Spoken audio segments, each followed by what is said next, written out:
नमस्कार मंडळी, श्री स्वामी समर्थ. स्वामींच्या कृपेने आपला दिवस आनंदात जाऊ हीच मी स्वामींच्या चरणी प्रार्थना करते आणि आजच्या नवीन व्हिडिओला सुरुवात करूया. अधिक मास कधी चालू होणार आहे? अधिक मासाचं महत्त्व काय आहे? अधिक मासामध्ये काय केले जाते? त्याचबरोबर कोणत्या देवाची सेवा पूजा केली जाते? अधिक मासामध्ये जावयाला ही एक भेटवस्तू आवर्जून द्यायची आहे आणि या महिन्यामध्ये काय करावे, काय करू नये याची संपूर्ण माहिती या व्हिडिओमध्ये आहे. त्यामुळे व्हिडिओ हा शेवटपर्यंत नक्की पहा. चॅनलवर नवीन असाल तर नक्की सबस्क्राईब करा. कमेंटमध्ये ओम नमो भगवते वासुदेवाय नमः हा मंत्र लिहायला विसरू नका. तर वैदिक काळामध्ये अधिक महिन्याला पुरुषोत्तम मास, मलमास, धोंड्याचा महिना असं सुद्धा म्हटलं जाते. अधिक मास साधारणपणे दर 3 वर्षांनी एकदा येत असतो, पण हा नियम पूर्णपणे सिद्ध होत नाही. कारण अधिक मास हा चंद्र आणि सूर्य वर्षामधील फरक भरून काढण्यासाठी येत असतो. कारण चंद्र वर्ष सुमारे 11 दिवसांनी सूर्य वर्षापेक्षा लहान असतो. 2 अधिक महिन्यामध्ये कमीत कमी 17 महिने आणि जास्तीत जास्त 34 महिने अंतर असू शकते. तर धार्मिक विधी आणि उत्सव जे आहे ते अधिक मासामध्ये केले जाते, म्हणून याला पुरुषोत्तम मास असं सुद्धा म्हटलं जाते. भगवान पुराणामध्ये यासारख्या धर्मग्रंथामध्ये नमूद केल्याप्रमाणे प्रत्येक महिन्याची एक अधिष्ठाता देवती संबंधित आहे, परंतु अधिक मासात सोबतच कोणतेही अधिष्ठाता देवता जोडला नाही, यामुळे तो अतिरिक्त महिना म्हणून ओळखला जातो. या महिन्यामध्ये देव आणि मनुष्याने त्यागलेल्या या महिन्याने वैकुंठ धामामध्ये विष्णूला शरण जाऊन त्याची प्रार्थना करावी.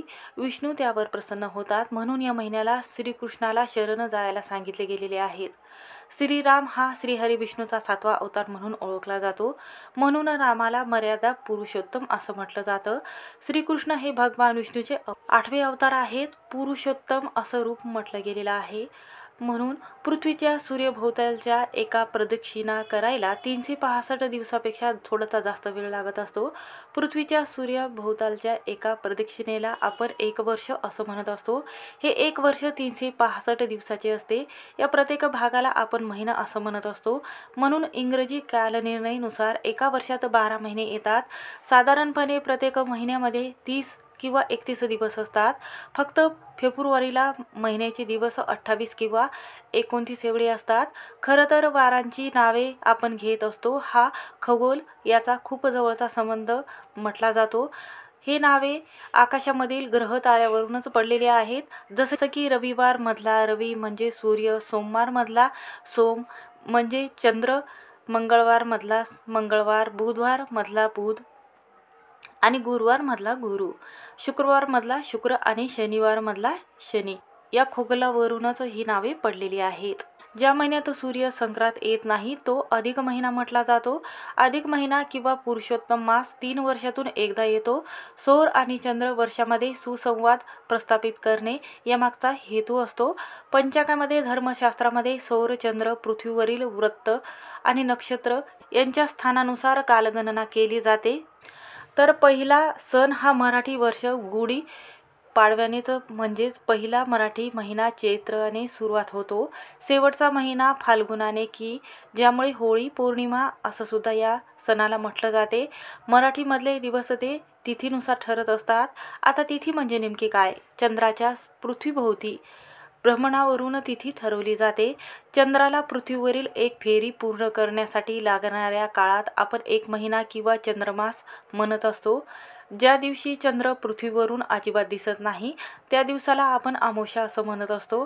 अमावस्येच्या दिवशी काही काम केल्याने घरात अलक्ष्मी वास करत नाही, तर अलक्ष्मी घरातून कायमची निघून घरामध्ये लक्ष्मी वास करत असते. लक्ष्मी आपल्यावर प्रसन्न होत असते, म्हणून या दिवशी लक्ष्मीदेवीची सेवा केली जाते, दिवा लावला जातो आणि त्याच नंतर महालक्ष्मी अष्टकम या पूर्ण स्तोत्राचे पठण केले जाते. तर त्या दिवशी महिना बदलत असतो. त्यानंतर पुढील 15 दिवस चंद्र कलेने जास्त वाढत जाऊन 15 दिवसांनी तो पूर्ण दिसत असतो. या दिवसाला पौर्णिमा, फुल पौर्णिमा असं सुद्धा म्हटलं जाते. पौर्णिमेच्या दिवशीही माता लक्ष्मीची सेवा केली जाते. ब्रह्मा, विष्णू, महेश या 3 देवांची सेवा केली जाते आणि या दिवशी श्री सत्यनारायण देवाची पूजा मांडणी आपण करत असतो. घरातील स्त्रिया आपल्या घरामध्ये सुख संपत्ती येण्यासाठी या दिवशी उपवास देखील करत असतात. या 15 दिवसाच्या काळाला शुद्ध पक्ष किंवा शुक्ल पक्ष असं सुद्धा म्हटलं जाते. म्हणून यामध्ये पहिला दिवस म्हणजे प्रतिपदा आणि शेवटचा दिवस म्हणजे पौर्णिमा. पौर्णिमेनंतर चंद्र कलेने आपल्या 16 कलेनी कमी होतो आणि 15 दिवसांनी अमावस्या पूर्ण होते. अमावस्येला पूर्ण दिसेनासा होत असतो. या 15 दिवसाच्या काळाला कृष्ण पक्ष किंवा मध्य पक्ष असं सुद्धा म्हटलं जाते. मराठी वर्षाचा दुसरा महिना अक्षय तृतीया येत असते, ज्यामध्ये ज्येष्ठ महिन्यामध्ये मराठी वर्षाचा तिसरा महिना येत असतो. या महिन्यामध्ये ज्येष्ठ पौर्णिमेला वटपौर्णिमा आपण साजरी करत असतो.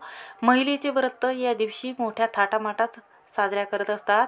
आपल्या पतीच्या दीर्घायुष्य लाभावं त्यासाठी वटपौर्णिमा ही साजरी केली जाते. त्यानंतर आषाढ महिना आला की जोरदार पावसाला सुरुवात होत असते.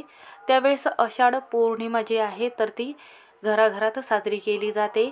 गुरुपौर्णिमा किंवा आषाढी एकादशी हे मुख्य मोठे 2 उत्सव असतात. ते जून ते जुलै महिन्यात दरम्यान येत असतात. त्यानंतर श्रावण महिन्यामध्ये मराठी वर्षाचा 5वा महिना होऊन पावसाळ्याला सुरुवात होत असते.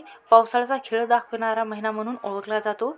श्रावण महिना तसंच आध्यात्मिक दृष्ट अत्यंत पवित्र आणि शुभ म्हटला जातो. या श्रावण महिन्या अगोदर श्रीहरी विष्णू योगनिद्रेमध्ये 4 महिन्यासाठी झोपी जातात आणि या श्रावण महिन्यामध्ये नागपंचमी तसंच रक्षाबंधन, श्रीकृष्ण जयंती, दहीहंडी असे अनेक सण साजरे केले जातात. महागौरी व्रत देखील या दिवशी केले जाते. ऑगस्ट महिन्यात पाळले जाते. त्यानंतर भाद्रपद महिन्यात गणपती बाप्पाचं आगमन होते. 6व्या महिन्यामध्ये आपण महाराष्ट्रामध्ये मोठ्या थाटामाटात घरोघरी आपण गणपती बाप्पाचं आगमन करून आरती करत असतो आणि पूजाविधी करत असतो. मुलांकडून अथर्वशीर्षाचे पठण केले जाते. गणेश उत्सवासोबतच भाद्रपदचा उत्तरार्ध म्हणजेच कृष्ण पक्ष हा पितृपंधरवाडा आपण साजरा करत असतो. या दिवसामध्ये आपल्या पितरांना जेवू घातले जाते म्हणून याला पितृपंधरवाडा असं म्हटलं जाते. त्यानंतर अश्विन महिना म्हणजे 7वा महिना. या महिन्यात प्रतिपदा म्हणजे घटस्थापना सुरू होते आणि घटस्थापनेपासून पुढे 9 दिवस आपण नवरात्र मोठ्या थाटामाटात साजरा करत असतो आणि 10व्या दिवशी दसरा विजयदशमी मोठ्या थाटामाटात साजरा केला जातो.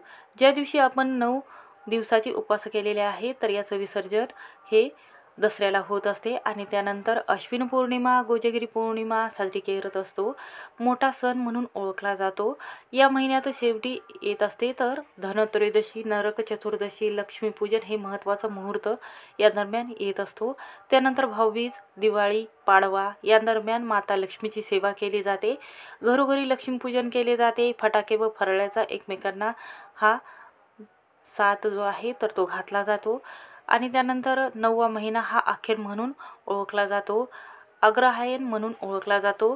हा मार्ग शुद्ध प्रतिपदा म्हणजेच मार्गशीर्ष महिन्याचा पहिला दिवस देवदिवाळी म्हणून आपण मोठी दिवाळी म्हणून साजरी करत असतो. त्यासोबतच मार्गशीर्ष महिना हा चालू होतो. दर गुरुवारी महिला माता लक्ष्मीची सेवा करत असतात, पूजा करत असतात आणि मनोभावे 5 गुरुवार किंवा 4 गुरुवार मार्गशीर्षचे मनोभावे व्रत धरत असतात. त्यानंतर मार्गशीर्ष पौर्णिमा ही दत्त जयंती म्हणून साजरी केली जाते.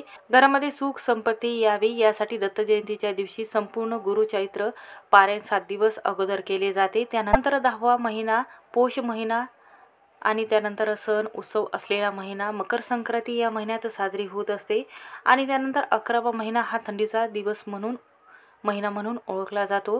भगवान शिवशंकराचा मोठा उत्सव महाशिवरात्री या महिन्यात साजरी केली जाते. या महिन्यात असं म्हटलं जाते की शिवांची पूजा केल्याने आणि मंदिरामध्ये जाऊन काही वस्तू अर्पण केल्याने मनातील इच्छा पूर्ण होत असतात. त्यानंतर फाल्गुन महिना हा 12वा शेवटचा महिना म्हणून ओळखला जातो.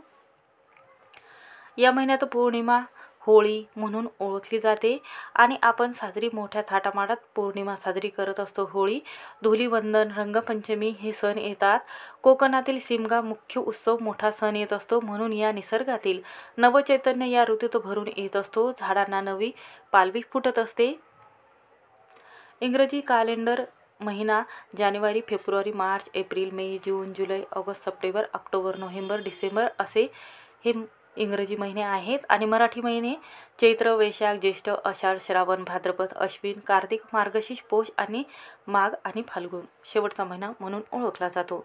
त्यानंतर पहा असं म्हटलं जाते की या महिन्यामध्ये दानधर्म करणे, एखाद्या गरीब व्यक्तींना जेवू घातले जाते. हा अत्यंत शुभ महिना म्हणून ओळखला जातो. या दिवशी सर्व घरातील सदस्य जे आहेत तर नवीन पालेभाज्या आणत असतात. जसं की पालक असेल, गोबी, वटाणा, सफरचंद आणि फणसाची भाजी, त्याचबरोबर भोपळ्याची भाजी केली जाते. आवळा, चिंच, बोर, सेंदव मिठाचा वापर केला जातो. हळद, मीठ, त्रुटी याचा वापर केला जातो. या दिवसामध्ये लग्न, वास्तुशांती, मुंज, साखरपुडा किंवा घराची पूजा असेल किंवा शुभ कार्य करणे अत्यंत फलदायी म्हटले जाते. त्याचबरोबर या महिन्यात विवाह किंवा मुंडन, नामकरण किंवा पूजाविधी असेल हे टाळावे. या महिन्यामध्ये कोणालाही चुकीचे बोलणे टाळावे. या महिन्यात मांसाहारी पदार्थ खाणे किंवा अंडे खाणे हे टाळावे. मांस, मद्य, तांदळापासून बनवलेले पदार्थ, उडीद, मोहरी, मसूर डाळ, मुळा असेल, कांदा असेल या महिन्यामध्ये ह्या भाज्या चुकूनही खाऊ नये. 2026मध्ये अधिक मास कधी चालू होणार आहे? तर अधिक मास हा मे महिन्यात चालू होतो. 16 तारखेला शनी जयंती आहे, तर या दिवशी अमावस्या चालू होणार आहे. ही शनी अमावस्या म्हणून ओळखली जाणार आहे. मे महिन्यात शनिवारी अमावस्या आलेली आहे. मे महिन्यात महिना संपत असतो हा अधिक मासाचा. अधिक मास महिन्याची सुरुवात जी आहे तर 17 मेपासून रविवारपासून सुरुवात होते. 17 तारखेला अधिक ज्येष्ठ महिना हा लागत असतो. या महिन्याचे चंद्रदर्शन, पवित्र गंगेमध्ये जाऊन स्नान करणे, त्याचबरोबर गंगा दशहरा प्रारंभ होत असतो. या अधिक मासामध्ये गुरुचरित्र वाचन करून गुरुपुष्पामृत योगावर काही दानधर्म केले जाते. आणि गुरुपौर्णिमेला या दिवशी असं म्हटलं जाते की आपल्या गुरूंची सेवा केली जाते. सोने चांदी खरेदी केली जाते. सोन्यापेक्षा अतिशय मौल्यवान वस्तू खरेदी केली जाते. अंगठी खरेदी केली जाते. त्याचबरोबर लक्ष्मीचे नाणे खरेदी केले जाते. गुरुपुष्प अमृत योगावर जर आपण ह्या वस्तू खरेदी केल्या तर यामध्ये दुप्पट वाढ होत असते आणि ती मोडण्याची गरज आपल्याला भासत नाही.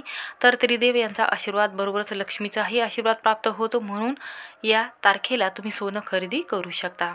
त्यानंतर 3 तारखेला संकष्टी चतुर्थी असणार आहे. तर अमावस्या ही जी आहे तर ही 15 तारखेला अधिक मास संपल्यानंतर येणार आहे. आणि या दिवशी सोमवती अमावस्यासुद्धा आलेली आहे. अधिक मासाची समाप्ती तर अधिक मासामध्ये अंगारक संकष्टी योग येणार आहे. हा 3 वेळा येणार आहे. त्याचमुळे अंगारकी संकष्ट चतुर्थीच्या दिवशी हे व्रत केल्याने जीवनात आनंद, सुख, संपत्ती प्राप्त होते. म्हणून जानेवारी महिन्यामध्ये अंगारक योग येणार आहे आणि मे महिन्यामध्ये अंगारक संकष्ट चतुर्थी येणार आहे.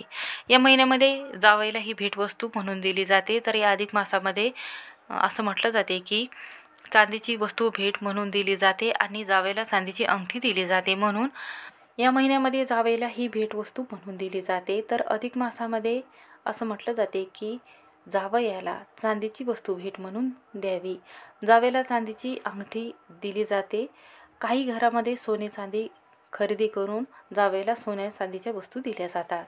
कारण चांदी हा धातू लक्ष्मी देवीचा धातू आहे. हा अत्यंत प्रिय आहे. म्हणून चांदीचा धातू जो आहे किंवा अंगठी आहे ही जावयाला भेट म्हणून दिली जाते. आपल्या भारतामध्ये एक पवित्र आणि सात्विक धातू म्हटला जातो. तर चांदीची उत्पत्ती भगवान शिवशंकर यांच्या डोळ्यातून झालेली आहे. तर चांदीचा संबंध शुक्र, धनाची आणि मनाची कारक म्हणून ओळखला जातो. चंद्रदेवाचा कारक म्हणून ओळखला जातो. चांदी हा आपल्या शरीरातील उष्णता कमी करून पाणी व घटक नियंत्रित ठेवत असतो. यासोबतच ताणतणाव कमी होतो. मुलांच्या आणि मुलींच्या घरामध्ये सुख संपत्ती यावी यासाठी जावयाला चांदीची वस्तू भेट म्हणून दिली जाते. म्हणून जावयाला एखादी चांदीची निरांजनी तुम्ही देऊ शकता तरीही चालेल. असं केल्यामुळे लक्ष्मी प्रसन्न होते आणि लक्ष्मीबरोबर श्री हरिविष्णूचा आशीर्वाद कायमस्वरूपी आपल्या पाठीशी राहतो. शनी, राहू, केतूचा जो दुष्परिणाम आहे तर तो भोगावा लागत नाही. प्रत्येक कामात यश मिळत असते. म्हणून या दिवसामध्ये अशी सेवा केली जाते. म्हणून असं म्हटलं जाते की प्रत्येक कामामध्ये यश, सुख, संपत्ती प्राप्त होण्यासाठी आणि जगण्यासाठी घरातील स्त्री असेल, पुरुष असेल तर त्यांनी ह्या वस्तू आवर्जून घ्याव्यात. त्याचबरोबर जल, अग्नी, आकाश आणि पृथ्वीने भरलेला हा पृथ्वी आहे. त्यामुळे आपल्याला जगण्यासाठी ह्या वस्तू लागत असतात. म्हणून आवर्जून या नियमांचं पालन करावं. श्री स्वामी समर्थ. व्हिडिओ आवडला असेल तर स्किप न करता शेवटपर्यंत नक्की पहा.